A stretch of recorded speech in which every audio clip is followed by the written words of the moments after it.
ஓம் முருகா! வாழ்க்கையில சில நேரங்கள்ல எவ்ளோ முயற்சி செய்தாலும் மனம் அமைதி இல்லாம போகும். யாரிடமும் சொல்ல முடியாத கவலை உள்ளுக்குள்ள வந்து மனச வதைக்கும். அந்த நேரத்துல நம்ம காப்பாற்றதுக்கு ஒரே சக்தி இருக்கு. அதுதான் முருகன் அருள். அருணகிரிநாதர் அருளிய கந்தரலங்காரம் பாடல்கள்ல ஒவ்வொரு பாடலும் நம்ம வாழ்க்கைக்கு ஒரு வழிகாட்டியா இருக்கு. இன்னைக்கு நாம பார்க்க போறது கந்தரலங்காரம் பாடல் 32. இந்த பாடலை மனதார கேட்பவர்களுக்கு முருகன் மீது ஒரு நம்பிக்கை உருவாகும். நான் தனியா இல்ல, முருகன் என்னோட இருக்காரு அப்படிங்கிற உணர்வு உங்க மனசுல பிறக்கும். கந்தர் அலங்காரம் பாடல் எண் 32.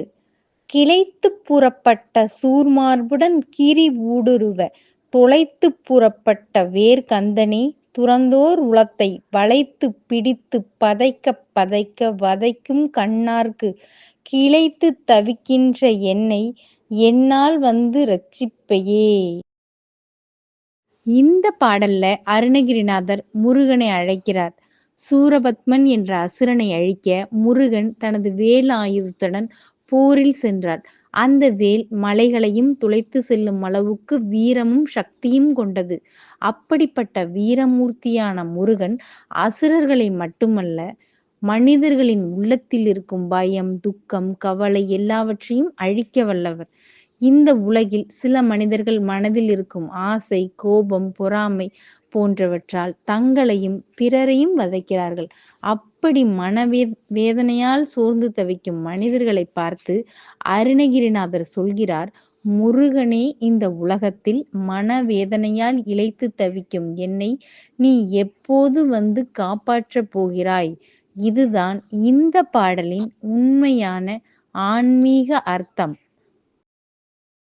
இத புரிய வைக்கிற மாரி ஒரு சின்ன கதை இருக்கு. ஒரு மனிதன் வாழ்க்கையில நிறைய பிரச்சனை வந்ததால மிகவும் சோர்ந்து போய் இருந்தான். யாரிடமும் சொன்னாலும் அவனுக்கு ஆறுதல் கிடைக்கவே இல்ல. ஒரு நாள் ஒரு வயதான சாமியார அவன பார்த்து கேட்டார். "ஏன் இவ்ளோ கவலையா இருக்க?" அப்படின்னு. அவன் சொன்னான், "என் வாழ்க்கையில பிரச்சனை மட்டும் தான் இருக்கு" அப்படின்னு. அப்ப அந்த சாமியார் சொன்னார், "ஒவ்வொரு நாளும் முருகன நினைச்சு ஒரு பாடல் படி. உன் மனசு மெதுவாக அமைதியாகும்" அப்படின்னு சொன்னார். அவனும் அதன்படி முருகன நினைச்சு பாடல்களை படிக்க ஆரம்பிச்சான். சில நாட்கள்ல அவனுடைய பிரச்சனைகள் உடனே போகல. ஆனா அவன் மனசுல ஒரு பெரிய மாற்றம் வந்துச்சு. பயம் குறைஞ்சிச்சு, நம்பிக்கை அதிகரிச்சுச்சு, மனசு அமைதியாக ஆரம்பிச்சிச்சு. அதுதான் முருகனருள்.